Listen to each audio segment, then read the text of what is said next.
Tumaini letu ni Jumamosi Kuu. Ni Jumamosi na hii misa tunayosali ni misa ya Pasaka. Kwa hiyo tusalimiane kipasaka. Haleluya! Bado hatujachangamka. Haleluya! Bado haleluya!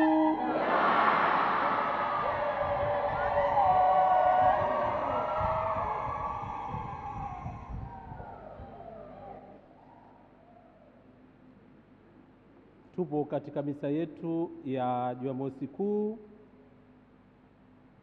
misa ya pekee. Ina vipengele vingi. Kama tulivyoona, tumeanza kule nje kwa kubariki moto uliowashwa,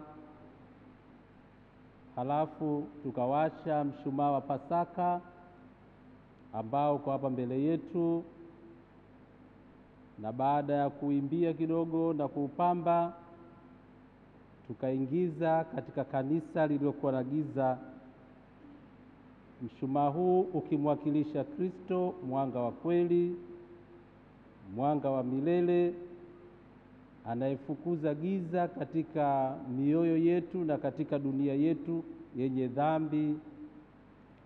Baadaye, kutokana na mwanga wa Kristo, na sisi tukawasha mishumaa yetu, mianga yetu, ili tupeleke nyumbani kwetu mwanga huo. Nasikitika sana, wengine bado hawakumbuki kuleta mishumaa. Hawakumbuki kwamba kuna kuchukua mwanga wa Kristo na kupeleka nyumbani. Baada ya hapa tukaendelea na sehemu hiyo kwa kusifia mwanga. Mbiu ilipigwa vizuri kabisa ikitangaza na kusifu Kristo, mwanga wa kweli. Na baada ya hapa tulikaa chini, tukazima na mishumaa kwa muda, tukaanza kusikiliza masomo. Sehemu ya kwanza ilikuwa imekamilika. Sehemu ya pili ndio hiyo tunaendelea nayo na itakamilika kwa mahubiri haya, sehemu au ibada ya neno la Mungu. Tumesikia masomo 9, 7 kutoka Agano la Kale na 2 kutoka Agano Jipya. Historia nzima ya wokovu mpaka kukombolewa kwa ulimwengu. Halafu tutaingia katika sehemu ya 3, liturujia ya ubatizo.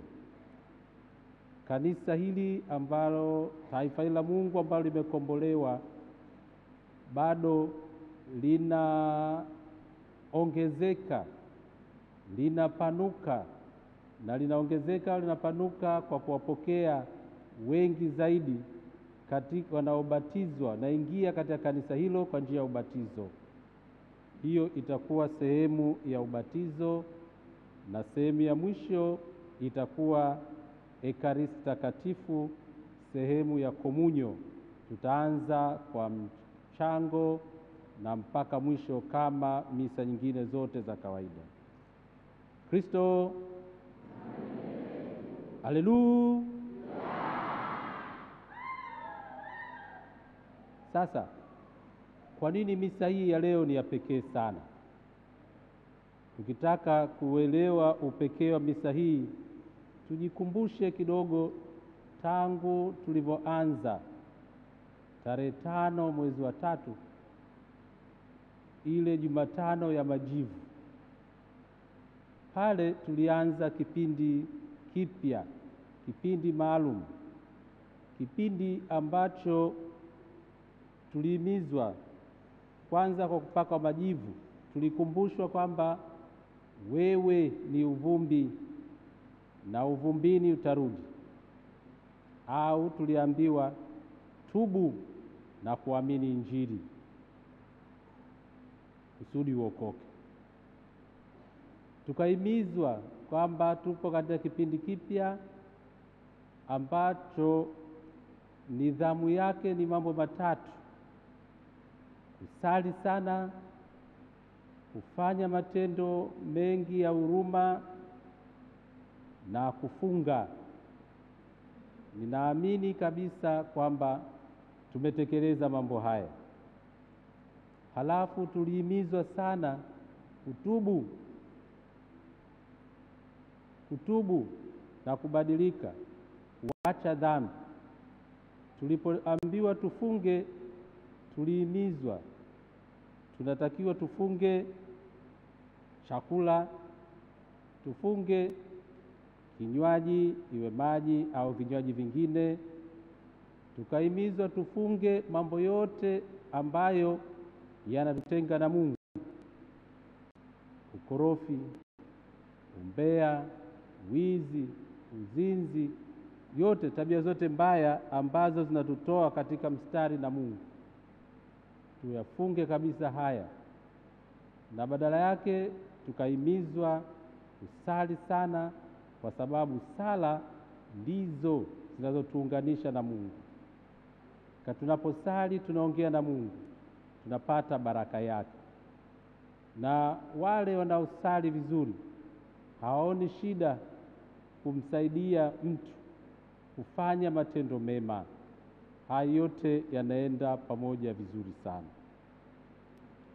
Tulikuwa na Juma Kuu kuanzia Jumapili iliyopita, Dominika ya Matawi, tuliposherekea Bwana wetu Yesu Kristo alipoingia katika mji wa Yerusalemu kwa shangwe, akishangiliwa, mfalme wa amani, hosana juu mbinguni.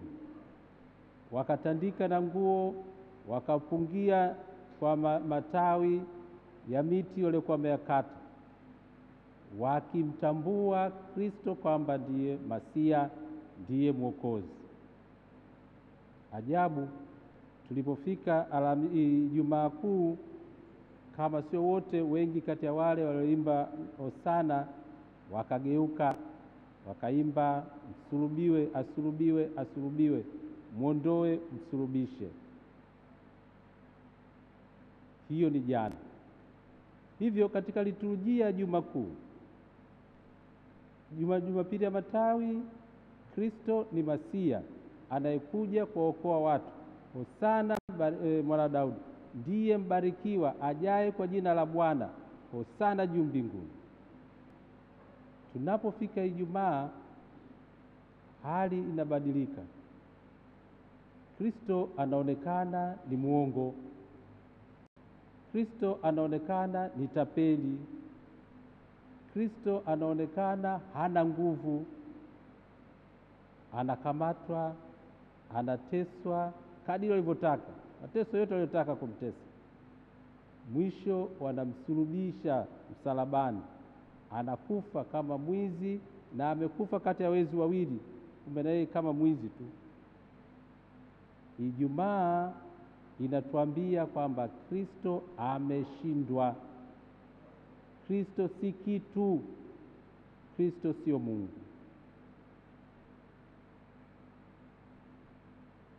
Leo Jumamosi Kuu, mambo yanabadilika. Tumesikia historia ya wokovu wetu ambayo tumesimuliwa kupitia masomo 9 tulosikia. Tumesikia asili yetu na mwanzo wetu ni nini? Ni Mungu mwenyewe aliyeumba mbingu na dunia, na ameumba kwa uwezo wote, kwa neno lake tu. Mbingu ziwe, mwanga uwe, maji yakusanyike, nchi kavu ipatikane, mimea. Na mwisho anasema, na tufanye mtu kwa sura na mfano wetu, akatawale vitu vyetu, akakae na sisi. Naona ndiyo mpango wa Mungu huo, kwamba ametuumba kwa sura na mfano wake ili sisi tushiriki utukufu wake. Ametuumba bila sisi kumuomba wala kumuuliza, kwanza tukuwepo, lakini kwa hiari yake kabisa ametuleta duniani. Tunapoendelea kusikia neno lake, tunapofika sura ya 2 ya kitabu hiki cha Mwanzo, tunaona Mungu anaumba tena, ana masimulizi tena ya uumbaji, na Mungu anamwambia mwanadamu,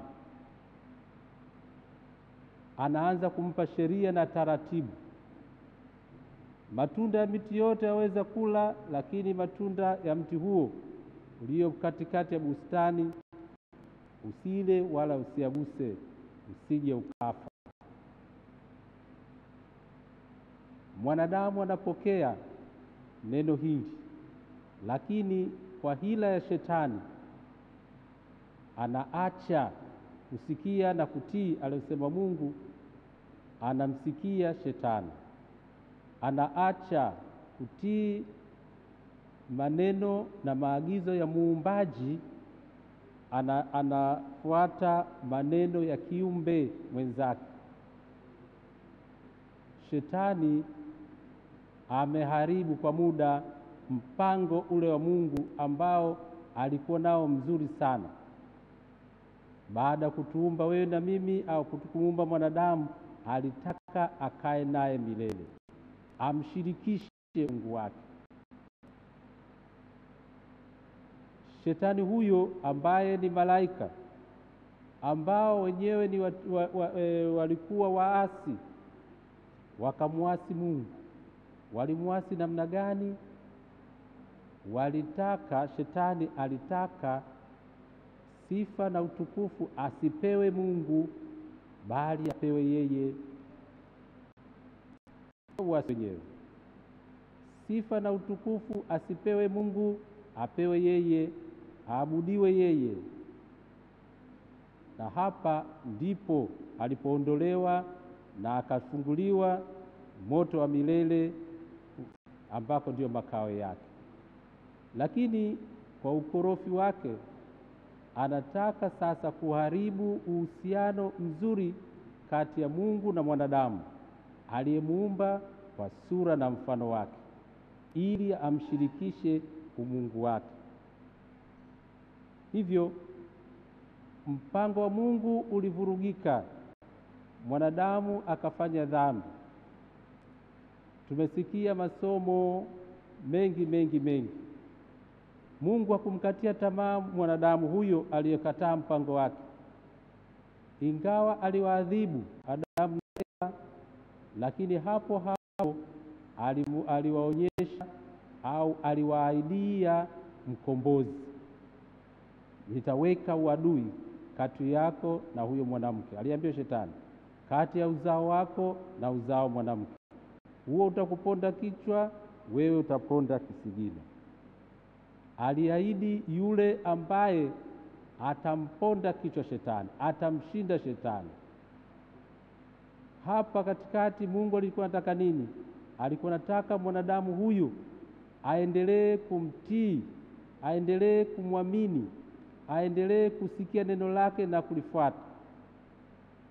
Tumeona mafanikio. Babu yetu Ibrahimu ameambiwa amtolee sadaka mwanawe pekee. Ingekuwa wewe ungefanyaje? Jiweke wewe katika nafasi ya Abrahamu.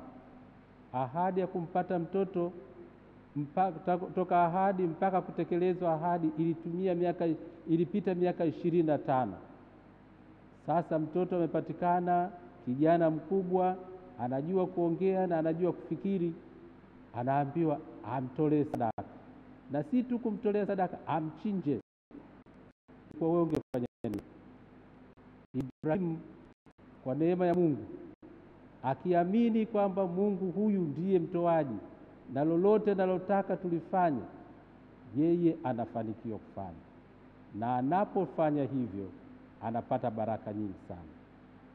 Kuna mifano mingi katika masomo mengine pale mwanadamu alishindwa kutekeleza kile ambacho Mungu alimtaka. Somo la mwisho la Ezekieli tumeambiwaje?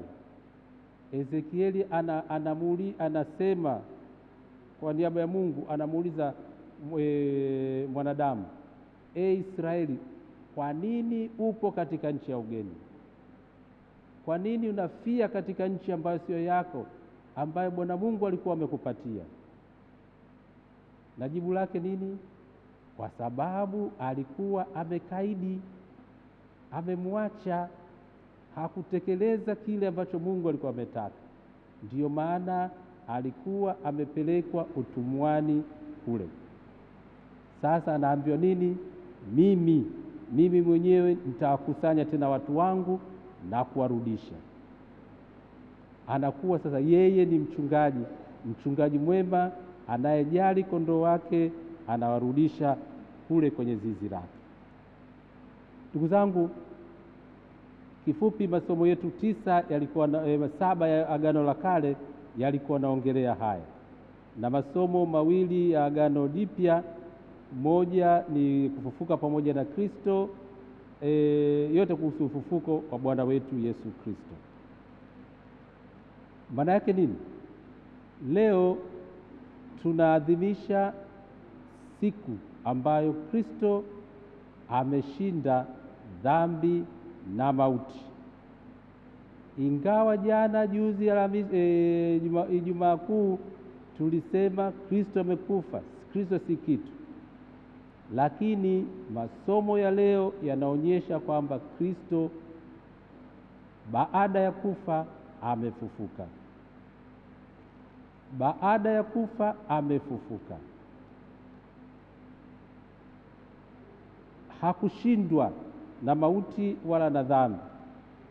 Yeye ni mkubwa kuliko dhambi, kuliko mauti, na ameyashinda hata mauti. Amemshinda hata bwana wa mauti, Shetani. Mtindo ule ule alitumia yeye kutumia mti kuleta dhambi duniani, na yeye ametumia mti kuleta wokovu duniani. Na mti huo ambao Kristo ameutumia sio mwingine ila msalaba wake. Leo tunaposherekea ufufuko wa Bwana wetu Yesu Kristo, tunasherekea ushindi wake ambao ameupata kwa kutumia msalaba. Msalaba alama ya wokovu, msalaba chombo cha wokovu. Msalaba una maana ya pekee. Sisi tunatumia neno moja tunapotafakari mateso, kifo na ufufuko wa Kristo. Tunaita hilo, tunaliita kwamba ni fumbo la Pasaka. Kupitia fumbo la Pasaka, mateso, kifo na ufufuko, Kristo ameshinda mauti, amemshinda Shetani. Kristo ni mzima, na njia aliyotumia ni kupitia mti wa msalaba. Hivyo Pasaka tunatangaza ushindi wa msalaba, ushindi wa Kristo. Pasaka tunatangaza sifa ya Mungu kwamba Kristo sasa ametukomboa kutoka katika hali ile ya kuasi, ya kutosikia maneno ya Mungu na kugeukia mbali. Sasa Kristo ameturudisha katika mpango ule wa asili wa Mungu wa kukaa na yeye milele. Wote watakaomsikia Kristo, wote watakaomheshimu Kristo, hao watapata uzima wa milele. Kwa hiyo Kristo ameturudishia tena uzima wa milele, ameturudishia hali yetu ya kuwa wana wa Mungu. Tumshangilie, haleluya! Kwa hiyo ndugu zangu, tuseme kifupi kwamba msalaba ni chombo kiteule sana cha Kristo. Wengi hawapendi kutaja msalaba, hasa tunapotaja ufufuko, lakini lazima tukiri kwamba kupitia huo ndiyo Kristo ametukomboa ulimwengu huo. Kwetu sisi Ufufuko wa Kristo tunauangalia kwa namna gani? Tunauangalia kwamba ni kuturudishia ile mpango wa Mungu, na mpango wa Mungu wenyewe ni nini? Ibada ya kweli kwa Mungu. Ibada ya kweli kwa Mungu. Kwa nini shetani ambaye alikuwa ni malaika akirukia kule kwa Mungu alishindwa? Kwa sababu waliacha, hakutaka kumtukuza Mungu, alitaka yeye atukuzwe. Kwa hiyo ibada ya kweli ya Mungu, lazima Mungu atukuzwe kusudi wewe upate utakatifu. Liturujia ndio hiyo, Mungu atukuzwe, mwanadamu apate utakatifu. Sala zote zinaelekeza Mungu atukuzwe, wewe na mimi tupate utakatifu. Pasaka inaturudishia ile hadhi, ile hali ya kujua ibada ya kweli yetu sisi. Hakuna nyingine ila kumtukuza Mungu, kumpa Mungu sifa na utukufu wake. Tunapojaribu kumnyima Mungu sifa na utukufu wake kwa kufanya yaliyo nje ya mpango wa Mungu, hapa tunapotea. Tunarudi kule ambako wenzetu walishapita, ambako haitupeleki tena kwa Mungu, bali inatupotosha, inatupeleka mbali na Mungu, na mwisho wake ni kwenda motoni. Ndugu zangu, nisisitize hapa, Kanisa Takatifu Katoliki linahimiza sana ibada zake. Ibada zake takatifu inataka Mungu atukuzwe. Tuhudhurie ibada, misa takatifu, tuhudhurie ibada kwenye jumuiya, ibada mbalimbali, kuabudu. Huko kote tunajifunza sifa ya Mungu, tunakutana na Mungu, na yeye anatupa au anatuweka katika mstari ule ambao mwenyewe alitaka. Yeye tunapompa utukufu na sifa yake, sisi tunapata utakatifu. Kingine na cha mwisho nitakachotaja usiku huo, Pasaka au hata msalaba ukitaka, unatufundisha na unaturudisha kwenye asili yetu kwa Mungu. Mungu ni mtoaji. Tangu zamani Mungu alitoa, akaumba, akamtoa mwanadamu, na hata dunia ilipobadilika, dhambi ilipoingia, alimtoa tena mwanae apate kuikomboa dunia. Na hapa ndipo tunapoelewa maneno yale ya Yohana, jinsi hii Mungu aliupenda ulimwengu hata akamtuma mwanae. Naona amemtoa mwanae ili akomboe dunia. Amekomboa kwa mateso, kifo na ufufuko wake. Ni zawadi yetu. Pasaka ni zawadi ya Mungu anayemtoa mwanae ili atukomboe. Anikomboe mimi au ukomboe wewe. Ninamrudishia nini Mungu mimi kwa ukarimu na upendo huo alionitolea? Tujifunze upendo huo mkubwa sana. Tujifunze moyo wa utoaji. Pengine tunaweza pengine katika Biblia kuna mifano kadhaa. Tuchukue mfano wa Kaini na Abeli, wote watoto wa familia moja, wa Adamu na Eva. Wote wanatoa sadaka. Hakuna anayetoa kitu kibaya, walau Biblia isemi. Lakini unaposoma habari za Abeli, unaona kuna jitihada zaidi katika sadaka yake kuliko ile ya Kaini. Anachagua wazaliwa wa kwanza, anachagua vinono, sehemu nono za wanyama, ndizo anazomtolea Mungu. Na kwa kumtolea hivyo Mungu anapata baraka. Wewe na mimi tunapomtolea Mungu kwa moyo wote, tukijua, tukimkiri kwamba yeye ndiyo anastahili mema yote, baraka yake ni kubwa. Kaini Alifanya ndiyo, lakini sio kwa jitihada kubwa sana. Bahati mbaya, ingawa Mungu alimuonya akitaka arekebishe, Kaini alienda mbali zaidi. Kwanza akakasirika, akamchukia mwenzake. Sasa kwa nini amemchukia? Kosa lake yeye hakutoa, lakini anamchukia hata huyu anayetoa, na anafanya dhambi kubwa zaidi ya kuua.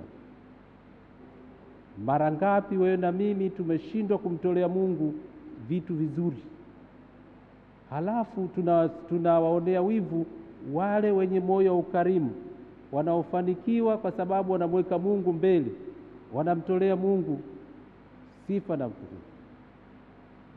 Turekebishe hali yetu. Hayo yote ni mafunzo, ni zawadi ya Pasaka. Kuna zawadi nyingi sana, lakini kwa usiku huo naomba nitaje hayo mawili tu, mengine endelea kujitafakari mwenyewe. Hivyo Pasaka ni sikukuu yetu. Pasaka ni wokovu wetu. Pasaka ni mwanzo mpya. Kristo ametukomboa, ametuondolea, ametufutia laana yote iliyotokana na dhambi zangu na za dunia. Sasa ninatakiwa kuanza upya. Sasa ninatakiwa kuwa kiumbe kipya. Niendelee kumpenda Mungu, kumtumikia Mungu, kumjali na kumheshimu, halafu hapa nitapata baraka yangu. Somo la Kolosai tutasikia kesho, lakini nilitangulize kwamba kama tumefufuka pamoja na Kristo, tutamani maisha yale ya Kikristo, ya kukaa na Kristo, kutembea na Kristo, ya kufanya mema, sababu Kristo kufanya mabaya, na kwa jinsi hiyo tu sisi tutaokoka. Basi tunapoanza leo upya siku ya Pasaka, ninamwalika kila mmoja wetu kuingia ndani kabisa moyo wake, atafakari hali yake. Yuko wapi? Bado yuko katika upande ule kabla ya Pasaka, au yuko tayari kubadilika na kadiri Kristo pamoja na Kristo aliyefufuka kwa ajili yake? Tumgeukie Kristo, tumuombe Kristo, naye atatuletea uzima wa milele. Haleluya! Haleluya! Haleluya!